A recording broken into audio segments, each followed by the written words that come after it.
Alright, so I just wanted to give my thoughts. I mean, my thoughts are a bit late considering these fights happened yesterday. But hey, you know, can't be on point and on time with all of them. So without further ado, just want to pretty much recap the card that took place over in Russia, headlined by Murat Gassiev versus Denis Lebedev. The fight I thought was very good.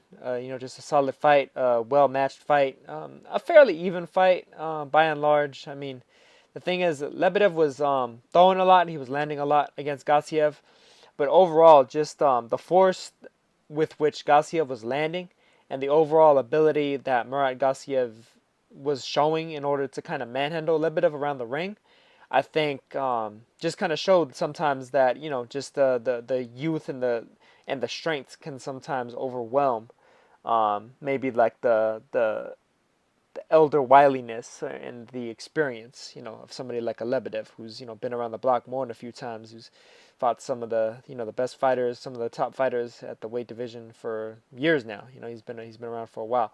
Um, and though he put up a tremendous effort, he definitely wasn't out of his league or dominated in any way, really. Gassiev, I think, just overall, just was a little bit too strong for him. He's just the bigger, stronger guy. Lebedev isn't the biggest cruiserweight on the planet. He's a short kind of guy. Like he's got one of those short, stocky builds, whereas Gassiev is one of these guys that you imagine he probably has the cut, or otherwise be at least be very strict with his diet in order to make cruiserweight. He's really a natural heavyweight. He's a big guy. And he showed that. He showed the size and the strength advantage against Lebedev in the ring.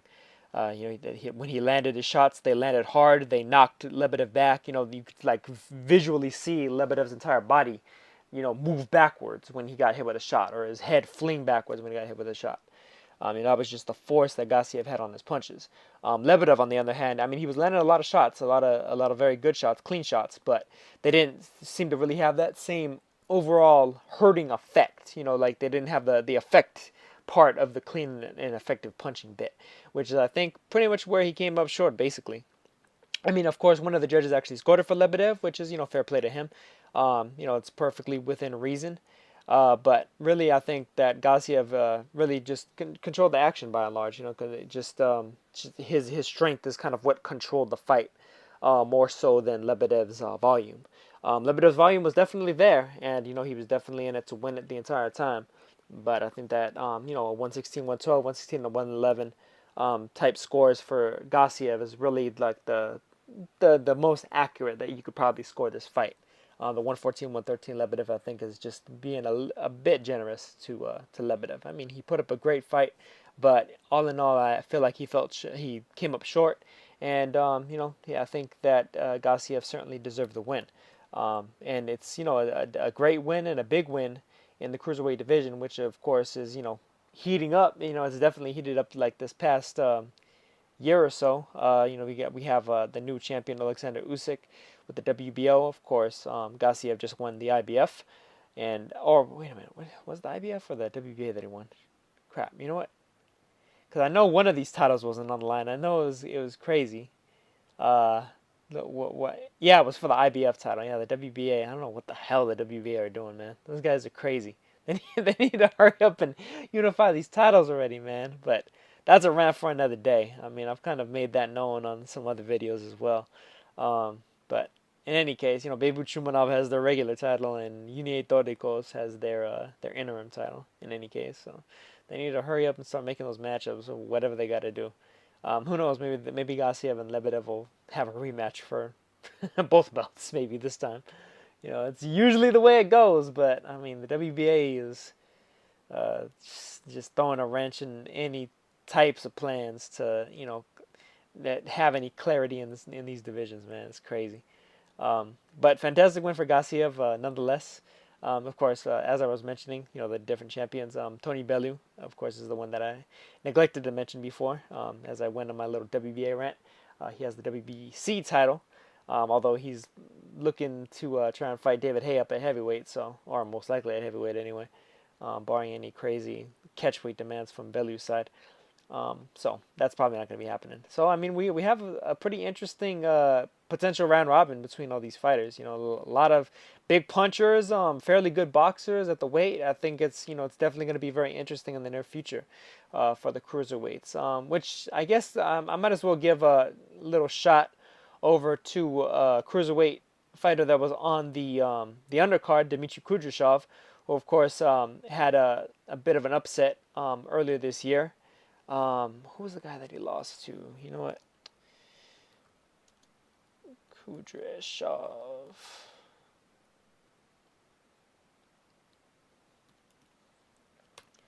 He had a bit of an upset earlier this year. He got knocked out. What was it, in the second round, if I'm remembering correctly? Second round to Olen Raju Duadola. Of course, he came back. Actually, that was at the end of last year. Then he came back this year with a fourth round knockout against Julio Cesar dos Santos, and yesterday with a big first round knockout from a couple of left hooks over Santander Silgado. The first left hook, I mean, I didn't even think that Salgado was going to get up, man. He just caught him with a clean left hook up against the ropes. That second one was pretty much flush right in the center of the ring. And the thing is, Salgado had enough wherewithal to kind of catch himself to break his fall before he completely hit the ground. But you could tell that just like the force of that punch, like there was almost like a little bit of a delayed reaction to it.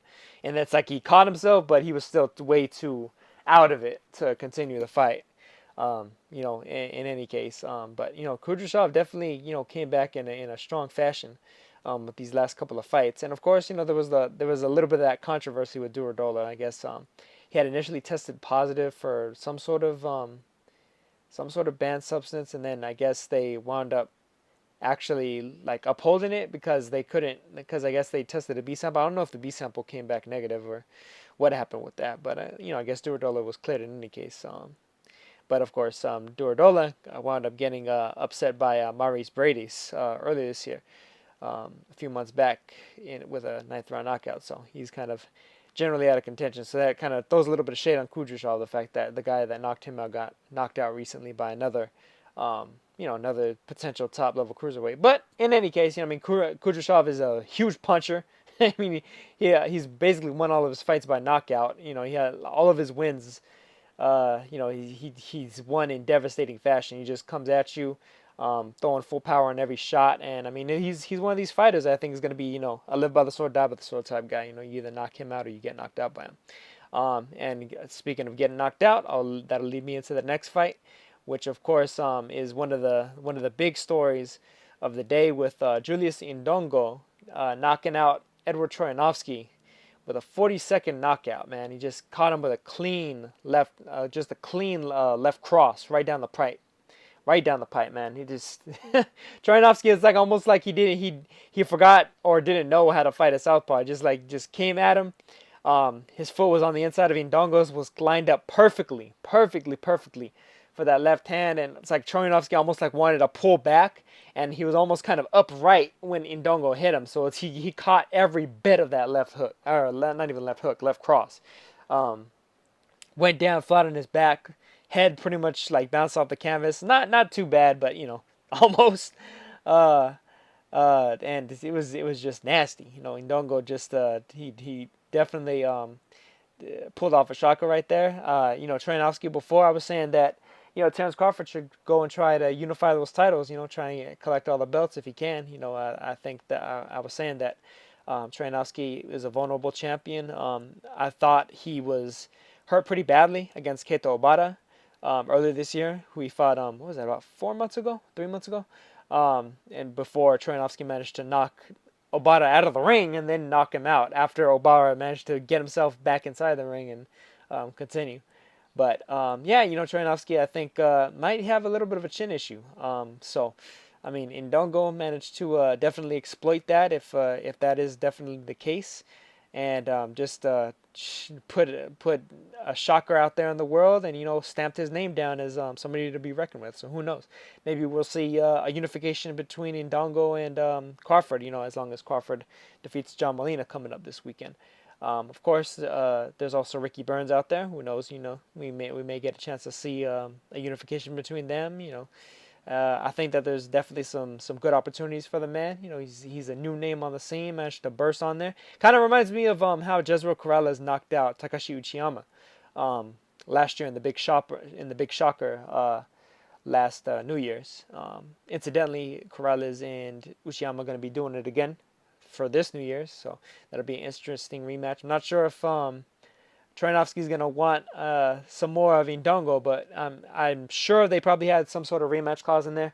You know, it'd be good for Troyanovsky to try and get back in there and see if he can try to prove that it might have been a fluke instead of just a sign of his overall class and ability. But yeah, you know, that's pretty much the cards. That's pretty much that card in particular. I definitely am going to speak about the Beledro Saunders and Arthur Akavov fight, but that's going to be on another video. So I'm just going to cut this one off right here. So I'll catch you guys in the next one. Peace.